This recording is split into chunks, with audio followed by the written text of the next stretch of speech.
Good morning बच्चों, कैसे हो आप लोग। तो आज चलिए फटाफट आप लोग अपनी कॉपी किताब पेन पेंसिल निकाल लीजिए। आज हम लोगों को एक नया पाठ पढ़ना है, बल्कि नया पाठ क्या, ये आपकी गणित में एक बिल्कुल नई शाखा है जो आपको आज से पढ़ना है इसको, ठीक है। और इसका नाम है बीजगणित, ठीक है। तो देखिए आप ज़रा पीछे की तरफ आइए। पीछे की क्लास में आपने पढ़ा था, संख्याएं पढ़ी थी और संख्याओं की संक्रियाएं पढ़ी, ठीक है, कि कितने तरीके की संख्याएं होती हैं, जैसे प्राकृतिक संख्या, पूर्ण संख्या, आपने पूर्णांक के बारे में पढ़ा और उनकी संक्रियाएं पढ़ी, यानी कि जोड़ना, घटाना, गुणा और भाग। अब हम लोग एक गणित की नई शाखा पढ़ने जा रहे हैं, ये उसी में थोड़ी सी अगली कड़ी है और आप बहुत आसानी से समझ सकते हैं। जैसे एक छोटा सा मैं आपको उदाहरण दे रहा हूँ। आपने कभी गौर किया होगा कि कुछ चीज़ें ऐसी होती हैं कि आप बताने में सक्षम नहीं होते हैं, आप बोल देते हैं कि ऐसा कुछ है या ज़्यादा है या कम है या ऐसा हो सकता है, इस तरीके की बातें। जैसे मान लीजिए हम आपको एक छोटा सा उदाहरण दे रहे हैं, देखिएगा बोर्ड पे। जैसे मान लीजिए हमने ये दिया, ये कितनी गोलियां हैं, 2। फिर मैंने ये दे दिया, ये कितनी गोलियां हैं, 4। लेकिन यही अगर हम ऐसे दे देते हैं, ऐसे खूब सारे ऐसे बना दें और हम आपसे पूछें कि ये कितनी गोलियां हैं, तो आप कहेंगे एग्जैक्ट नहीं बता पाएंगे, आपको गिनने में भी परेशानी होगी और आप कहेंगे कुछ अनुमान लगाएंगे, मतलब बोल देंगे कि ये जो है हम गिन नहीं सकते हैं, या ज़्यादा है या कम है, यानी कि ये चीज़ें अज्ञात रहती हैं। तो आज हम लोग थोड़ा सा इसी को समझने की कोशिश करते हैं कि आखिर ये अज्ञात जो होता है, इससे हम ज्ञात की तरफ कैसे बढ़ते हैं और कैसे निकालते हैं। तो एक छोटा सा उदाहरण देखते हैं बच्चों, आइए जरा देखिए। मान लीजिए क्लास में हमारे 3 बच्चे हैं, अमन, मोहन और एक है राम। अब जरा ध्यान से समझिए, ये अमन, मोहन और राम। देखिए अमन के पास जो है, मान लीजिए 10 रुपए हैं और मोहन ने क्या किया कि अमन को कुछ रुपए दे दिए। जरा ध्यान से समझिएगा, मोहन ने कुछ रुपए दिए, किसको, मोहन को, मोहन को, यानी कि सॉरी मोहन को नहीं, अमन को, यानी कि मोहन ने कुछ रुपए अमन को दे दिए। अब ये इसमें ध्यान रखिएगा कि ये नहीं है कि मोहन ने कितने रुपए दिए, ये अभी नहीं मालूम है, लेकिन अमन को पता है, भाई दिया तो अमन को ही है ना, तो मोहन ने कितना दिया ये पता है, लेकिन उसने छुपा के दिया, मतलब बाकी जो तीसरा है उसके नज़रों में वो पता नहीं कि कितना पैसा दिया, ठीक है। अब क्या है कि राम ने इसमें ये कहा कि अमन ने राम को बता दिया। भाई अमन के पास जब पैसा आया तो 10 रुपए उसके थे और मोहन ने जो दिया वो, तो दोनों को मिला के कितना रुपया है ये अमन ने राम को बता दिया है, ठीक है। राम को बता दिया कि मेरे पास इतने रुपए हैं। अब जैसे मान लीजिए राम को अमन ने ये बता दिया कि मेरे पास 15 रुपए हो गए हैं, यानी कि मोहन के जो भी उसने रुपए दिए हैं उसके बाद अब हमारे पास 15 रुपए हो गए, ठीक है। तो आप जरा इस उदाहरण को समझिएगा, अमन के पास कितने रुपए थे, 10 रुपए। अब मोहन ने कुछ रुपए दिए, मैं लिख ही दे रहा हूं, कुछ रुपए दे दिए। तो ये कुछ रुपए जो दिए ये क्या होगा, अमन के रुपए में जुड़ेगा कि नहीं जुड़ेगा। लेकिन राम को ये पता चल गया कि कुल जो रुपए हैं वो 15 रुपए हो गए हैं अमन के पास। तो देखिए यहां पर क्या है, ये एक ज्ञात संख्या है, भाई ज्ञात था ना 10 रुपया, और ये भी ज्ञात है, लेकिन ये ज्ञात किसको है, ये राम को भी ज्ञात है, मोहन को भी ज्ञात है। मोहन ने दिया है तो मोहन को तो पता ही है कि कितना दिया है, अमन को भी पता है। लेकिन मान लो कोई और हो जिसको अगर पता ना हो तो वो कैसे निकालेगा, भाई उसको कितना रुपया अमन के पास था ये पता है और कितना रुपया कुल हो गया ये पता है। तो ऐसे में क्या करेगा कि जो 10 रुपया अमन के पास था उसमें जो भी अज्ञात है, जो पता नहीं है, यानी कि जो मोहन ने दिया है, उस ज्ञात को एक आप संख्या कोई भी मान लो, जैसे a मान लो, संख्या पे a मान लो, b मान लो, x मान लो, y मान लो, u मान लो, जो संख्या मानना हो मान लो। तो जैसे मान लो हमने यहाँ x मान लिया और कुल रुपया हो गया है 15। तो ये जो अज्ञात संख्या है इसका मान निकालना ही, यही हमारा बीजगणित है। यानी कि जो संख्या है और उस संख्या के साथ कुछ अंक को भी अगर हम जोड़ दें और उसके बाद जो भी तैयार होता है या जो भी हमारे पास मिलता है उसको हम लोग बीजगणितीय संख्या कहते हैं। जैसे मान लो 10 है और ये x दे दिया, तो इसमें ये 10 कैसी संख्या है? अचर। अब क्या होगा, 10 तो नहीं बदलेगा ना, लेकिन ये x जो है ये चर है। जैसे मान लो x चर क्यों है? x का मान आप कुछ भी ले सकते हैं, 1 ले सकते हैं, 2 ले सकते हैं, -1 ले सकते हैं, -2, जो लेना हो ले लीजिए। तो इस तरीके से ये क्या होगा, चर बोला जाएगा, यानी कि ये बदलता रहेगा, लेकिन 10 नहीं बदलेगा।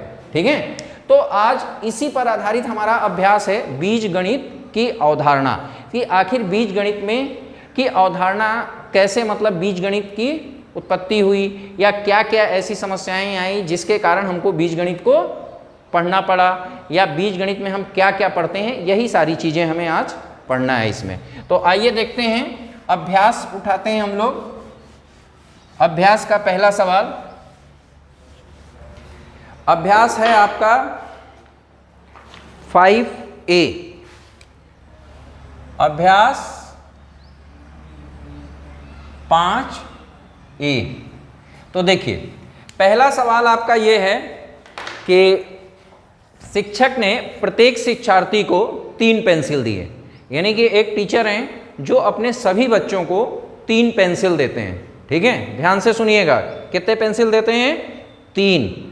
ठीक है, अब आगे ये पूछ रहे हैं यदि कक्षा में विद्यार्थियों की कुल संख्या x है। अब देखिए प्रश्न संख्या 1, सवाल को जरा समझिएगा। क्या है? शिक्षक प्रत्येक विद्यार्थी को 3 पेंसिल देते हैं और कक्षा में कुल विद्यार्थी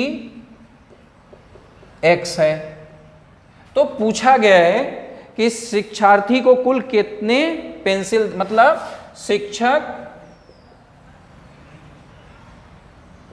कुल कितने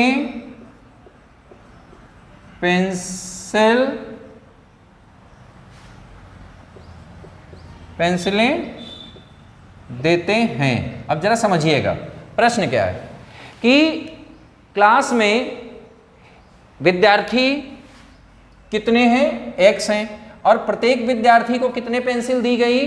3। तो शिक्षक ने कितने पेंसिल दिए? अब इस समस्या को थोड़ा सा आइए समझिए कि अंक गणित और बीजगणित में क्या अंतर है। देखिए अंक गणित की बात होती, अब जैसे हमने आपसे बोला कि एक कक्षा में शिक्षक ने 3 पेंसिल प्रत्येक विद्यार्थी को दिए और कक्षा में 5 विद्यार्थी थे। ध्यान से समझिएगा, 3 पेंसिल दिए प्रत्येक विद्यार्थी को और कक्षा में कितने विद्यार्थी थे?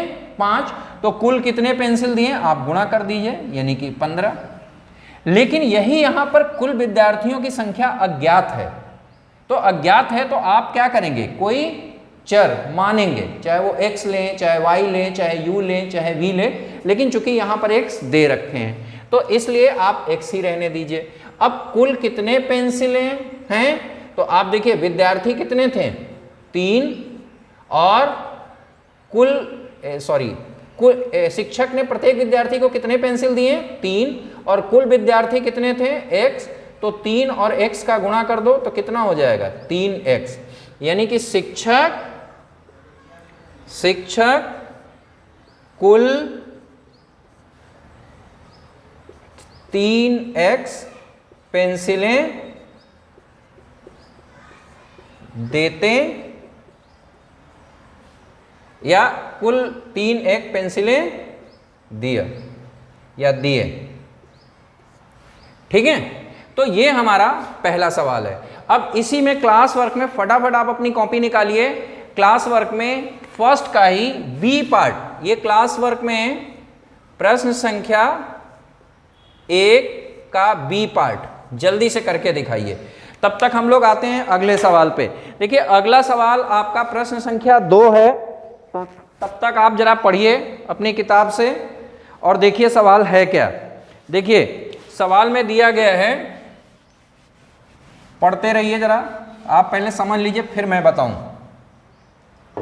देखिए सवाल में यह दिया गया कि अपनी उत्तर पुस्तिका पर रिक्त स्थानों में संख्या की जगह कोई बीज लिखिए। देखिए बीज मतलब उसके लिए आप बीजीय व्यंजक जो भी आप बीज लिखते हैं, यानी x हुआ, y हुआ, u हुआ, v हुआ, यानी कि कोई आप लेटर्स यानी अक्षर को लेके आना है वहां पे। ठीक है, संख्याएं दी गई हैं। तो पहला सवाल आपका देखिए ये है कि 12 और 5 को जोड़ेंगे 17 आएगा, सभी को पता है।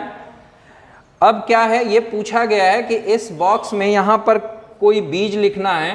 ये 5 है और ये 17 है। देखिए तो बीज लिखने का मतलब यहां से क्या करना है कि ये जो बॉक्स है, इस बॉक्स की जगह पे कोई भी आप बीज यानी कि अक्षर लिखें, x लिखें, u लिखें, a लिखें, जो भी लिखना हो। तो आप जरा ये समझिए, ये 12 है ना, तो 12 की जगह पे बॉक्स बना है, तो यहां पर क्या लिख देना है, x लिखना ना। यही अगर उल्टा देखें तो उल्टा देखेंगे तो x + 5 का मान कितना है, 17।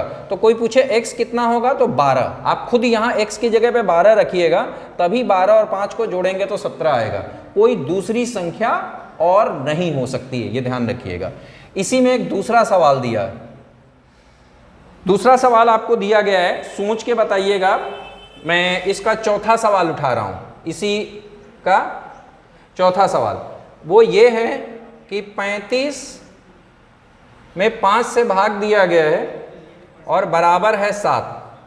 ठीक है, तो यहां पर 35 भाग इस बॉक्स में क्या बीज आप लिखते हैं ये आपको बताना है, और बराबर 7। तो देखिए आप 5 की जगह पे ये बॉक्स बना है ना, तो यहां पर आप x लिख लीजिए। ठीक है, अब जल्दी से क्लास वर्क में निकालिए सवाल नंबर 2 और सवाल नंबर 3, ये मुझे करके दिखाइए।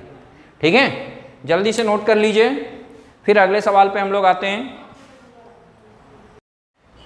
तो चलिए बच्चों, तीसरे सवाल की तरफ हम लोग बढ़ते हैं। आपने तीसरा सवाल देखा होगा, रहीम के पास कितने रुपए थे, 10 रुपए थे। ये आपको मालूम है, ये रुपए का चिन्ह है। ठीक है, कितने रुपए थे, 10 रुपए। उसने रजिया को कुछ रुपए दे दिए। देखिए कुछ रुपए दे दिए, यही हमारा बीजगणित और अंकगणित में अंतर है। जरा ध्यान देखिएगा, अंकगणित होता तो यहाँ क्या लिखा रहता है, कुछ की जगह पे लिख दिया होता, जैसे मान लो 5 रुपए दे दिए, तो पता चल गया ना कि 5 रुपए दे दिए। और बहुत आसानी से अब आप बता देते हैं कि रहीम के पास कुल कितने हो गए, 10 थे उसके पास, और उसने रजिया को कुछ रुपए दे दिए। जरा ध्यान से समझना, कुछ रुपए दे दिए, जैसे मान लो यहाँ कुछ की जगह पे 5 होता, तो अब रहीम के पास कितने रुपए थे, 10, और रजिया को उसने दे दिया 5। तो कितने बच्चे बच्चों, रहीम के पास अब कितने रुपए बचे, कोई बच्चा बता सकता है? वेरी गुड, तो आंसर आपकी तरफ से आया है 5 रुपए। ये कैसे पता चला, 10 में से 5 आपने क्या किया, घटा दिया। अच्छा, मैं अब इसी सवाल को थोड़ा सा और चेंज करता हूं।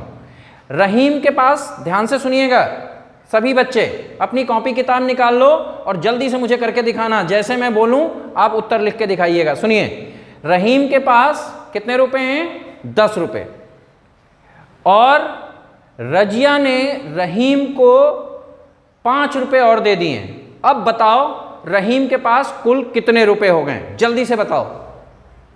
चलिए, तो प्यारे बच्चों कॉपी में आप कर लीजिए और मैं अभी चेक करता हूं, तब तक मैं इस सवाल की तरफ आता हूं। देखिए, रहीम के पास कितने रुपए थे, 10 रुपए। उसने रजिया को कुछ रुपए दे दिए, जैसे मान लो कुछ की जगह पे हम लिख सकते हैं कि x रुपए दे दिए, क्योंकि उसके पास कितने रुपए बचे हैं, इस संबंध को अक्षर संख्याओं की सहायता से व्यक्त करना है। तो देखिए रहीम के पास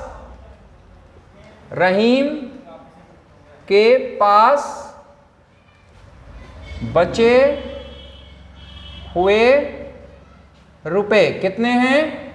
अब जरा समझिएगा, 10 तो रुपए थे ही उसके पास और कुछ मतलब x रुपए और दे दिए। नहीं, उसने रजिया को मतलब रहीम ने 10 रुपए दे दिए तो बचे कितने? 10 माइनस x रुपए। ठीक है, अब आप देखिए ये बीजी व्यंजक आ गया ना यहाँ पे, मतलब ये x कोई अचर आ गया। ठीक है, तो अब इस चर आ गया क्योंकि ये अचर है, चर आ गया ना तो x का मान कुछ भी हो सकता है। जैसे मान लो 5 रुपए दिया होता तो कितना बचता? 5। 2 रुपया दिया होता तो 8। अब आइए इसी में प्रश्न संख्या 3, प्रश्न संख्या 4 क्या कह रहे हैं कि एक बगीचे में कुछ पेड़ थे, एक बगीचे में कुछ पेड़ थे, मालूम नहीं है कितने पेड़ थे। जरा ध्यान से समझिए, जैसे ये बगीचे में इस तरीके से कुछ पेड़ थे, मतलब कुछ थे, अब हमें मालूम नहीं है कितने हैं, कोई निश्चित संख्या नहीं दी गई है। ऐसे मान लीजिए इस तरीके से, ये इसमें तो आपको 5 दिख रहे हैं, लेकिन यहां पर जो दिया गया है वो ये दिया गया है कि कुछ पेड़ थे। अब क्या है कि 50 पेड़ और लगा दिए गए। ठीक है, 50 पेड़ और लगा दिए गए। ये कुछ पेड़, यानी कि कुछ का मतलब मान लो x पेड़ थे, 50 पेड़ और लगा दिए गए तो कुल पेड़ों की संख्या हो गई है 120। ठीक है, तो 120 हो गई है। इसको आपको, इस संबंध को किसमें व्यक्त करना है? कथन को अक्षर संख्या की सहायता से, यानी कि x थे, 50 और लगा दिए गए और कुल कितने हो गए? 120। ये अक्षर संख्या हो जाएगी। ठीक है, तो कितने पेड़ हो जाएंगे? x + 50 = 120। इसको आपने अक्षर संख्या के रूप में निरूपित किया। तो आपने एक चीज देखा कि किस तरीके से हम लोग ज्ञात संख्या और अज्ञात संख्या के सहयोग से, ठीक है, हम लोग अक्षर संख्याओं को लिखते हैं, जो बीजगणित की अवधारणा में हम लोगों ने आज सीखा। ठीक है, और अभ्यास हम लोगों ने 3-5A किया। और एक चीज ये ध्यान रखिएगा कि कुछ सवाल आपके होमवर्क में मैं दे रहा हूं, जो नोट कर लीजिए। जो अभ्यास 5A में आप लिख लीजिए सवाल नंबर 5वां।